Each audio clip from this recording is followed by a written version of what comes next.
নমস্কার, কেমন আছেন সবাই? ডেইলি লাইফ উইথ মৌ চ্যানেলে নতুন একটা ভিডিওতে সবাইকে স্বাগত। আশা করি আপনারা সবাই খুব ভালো আছেন। আমি খুব ভালো আছি। আর এখন বাজে সকাল 8টা। তো এখন থেকে আমি আমার ভিডিওটা শুরু করছি। তো সারাদিন কী করছি না করছি সবই তো শেয়ার করি, আজকেও শেয়ার করবো। দেখতে থাকো, আশা করছি ভিডিওটা দেখতে ভালো লাগবে। আর পাশের বাড়িতে রান্না শুরু হয়ে গেছে, তো প্রেসার কুকারে সিটি পড়ে যাচ্ছে, তার আওয়াজটা শোনা যাচ্ছে। তো চলুন ভিডিওটা শুরু করা যাক। তো সকালে উঠে কাজকর্ম গুছিয়ে নেওয়ার পর রোজকার দিনের মতো একটু টিফিন বানিয়ে নিলাম। আজকে বানালাম ডালিয়া আর সঙ্গে ছিল ডিম ভাজা। তো দুজনে মিলে আজকে এটা দিয়েই আজকে টিফিনটা কমপ্লিট করে নিলাম। তো টিফিন খেয়ে নিয়েছে, তারপরে ও চলে গেছে বাজারে, আর আমি এদিকে চলে এলাম এখন রান্নাঘরে। আমার রান্নার কাজ শুরু করে দিয়েছি, কারণ হাতে সময়ও থাকে না বেশি। সকালের কাজকর্ম করতে করতে রান্নার টাইম হয়ে যায়, আর এদিকে ওর ডিউটি থাকে। তো কী জানি সময় কোথা থেকে চলে যায়। আজকে আমার বোন আসবে, ও নাইট শেষ করে বাড়ি গিয়েছিল, ডিউটি ছুটি ছিল। তো আজকে আবার ডিউটি শুরু হয়ে যাচ্ছে। তো এখান থেকে আসবে, ডিউটিতে যাবে। তো দুজন মানুষ একসঙ্গে ডিউটিতে যাবে, আগে পিছে।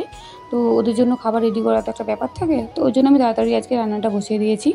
আর বাজার থেকে আজকে একটু মাংস এনেছিল, সেই মাংসটাকে এখন সব কিছু দিয়ে আমি একটু ভালো করে ম্যারিনেট করে দিচ্ছি। তো এখন স্নান করে রেডি হয়ে ডিউটি চলে গিয়েছে, এদিকে আমি রান্না করছি। আর কী জানি আজকে খেতে আসবে না খাবার দিয়ে আসতে হবে ঠিক নেই, তো আমি রান্না করে রাখছি। সুযোগ বুঝে হয় খেতে আসবে, না হলে আমি এবার দিয়ে আসবো। তো কথা বলতে বলতে আমার বোনও চলে আসছে, আর ও বাড়ি থেকে মা ওর সাথে কিছু জিনিস পাঠিয়েছে আমাদের জন্য। সেগুলো এখন খুলে খুলে দেখছি। আমাদের গাছের উচ্ছা আর শাক, আর আমি একটু তেঁতুল চেয়েছিলাম, তো ওটাই পাঠিয়েছে ওর সাথে করে। আসলে আরও অনেক কিছু পাঠাতে পারে, কিন্তু এ তো নিয়ে আসতে পারে না, কারণ আমাদের এখানে যাওয়া আসা অনেকটা অসুবিধা। বাস থেকে নেমে অনেকটাই হেঁটে আসতে হয়। তো বই আসার ভয়ে ও কিছু নিয়ে আসছে না। তারপরে ওর আবার নিজের বাজার, ও যখনই বাড়ি যায় তখনই বাড়ির ওখান থেকে ওর প্রয়োজন মতো বাজার করে আনে, কারণ এখানে ওর ডিউটির জন্য অনেক সময় কেনারও সুযোগ হয় না। তো সেজন্য বাড়ি গেলে নিয়ে আসে। তো আমি আর বোন এদিকে কথা বলতেছিলাম, আর ওদিকে যখন বৃষ্টি হয়ে কী রকম অবস্থা শুরু হয়ে গেছে, চারিদিকে জল জমে গেছে। সকাল থেকে আজকে ওয়েদারটা বেশ ভালোই ছিল।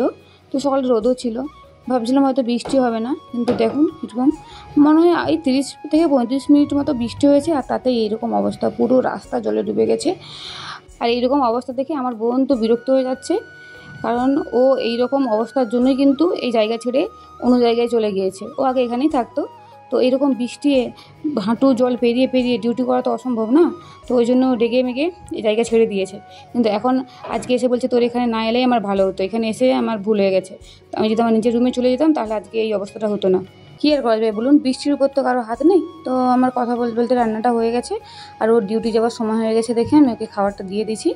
এখন বেরিয়ে পড়েছে, ওই জল পেরিয়ে পেরিয়ে ডিউটি যাচ্ছে। বৃষ্টি কিন্তু বন্ধ হয়নি, সমানে বৃষ্টিও হচ্ছে, কিন্তু ডিউটির টাইম তো হয়ে গেছে, টাইমের মধ্যে পৌঁছতে হবে, ওই জন্য জল পেরিয়ে পেরিয়ে যাচ্ছে।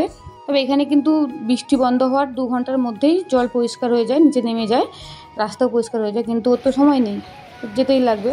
তো ওই জন্য দেখুন কত কষ্ট করে যেতে হয়। এইরকম কষ্ট করে আমাদেরকেও বাইরে বেরোতে হয় বর্ষাকালে।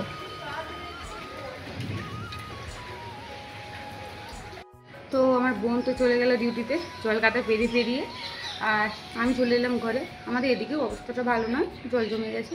আর আমার বরকে ফোন করছিলাম, ও বললো ওর ডিউটি শেষ হয়ে গেছে, তো ছুটি হয়ে গেছে আজকে তাড়াতাড়ি, তো বাড়ি চলে আসবে। কিন্তু ওর ওখানেও পুরো জায়গা জলে ডুবে গেছে, তো আসতে পারছে না। তো দেখি কখন বৃষ্টি কমে, তারপরে যদি আসে। শুধু রাস্তাতেই নয়, আমরা যেখানে থাকি আমাদের রুমের সামনে এই যে জায়গাটা দেখছো, এটা একটু নিচু জায়গা। তো সামনেও দরজা আছে, তো এখান দিয়ে কিন্তু জল চলে আসে, এটা ভর্তি হয়ে যায় বর্ষায়। বৃষ্টি তো বন্ধ হলো না, তো অনেকক্ষণ দাঁড়িয়েছিল, তারপর ওই বৃষ্টির মধ্যে ভিজে ভিজে চলে আসছে। আর বেলাও হয়ে গেছে, তো তার জন্য আমরা দুজন এখন খেতে বসে গেছি। সবই ঠিক আছে, কিন্তু খারাপ লাগছে আমার বোনটার জন্য, কারণ ও এখানে এসে ফেসে গেল এইভাবে, জল কাদা ঘাঁটতে ঘাঁটতে যাচ্ছে। তো কী আর করা যাবে, বৃষ্টির উপর তো কারো আর হাত নেই। তো আজকে আমি ভিডিওটা এখানেই শেষ করছি। কেমন লাগলো ভিডিওটা কমেন্টে জানাবেন, আর লাইক শেয়ার করবেন, যদি ভালো লাগে সাবস্ক্রাইব করবেন। দেখা হচ্ছে অন্য দিন অন্য কোনো ভিডিওতে। ততক্ষণ পর্যন্ত ভালো থাকুন, সুস্থ থাকুন, ধন্যবাদ।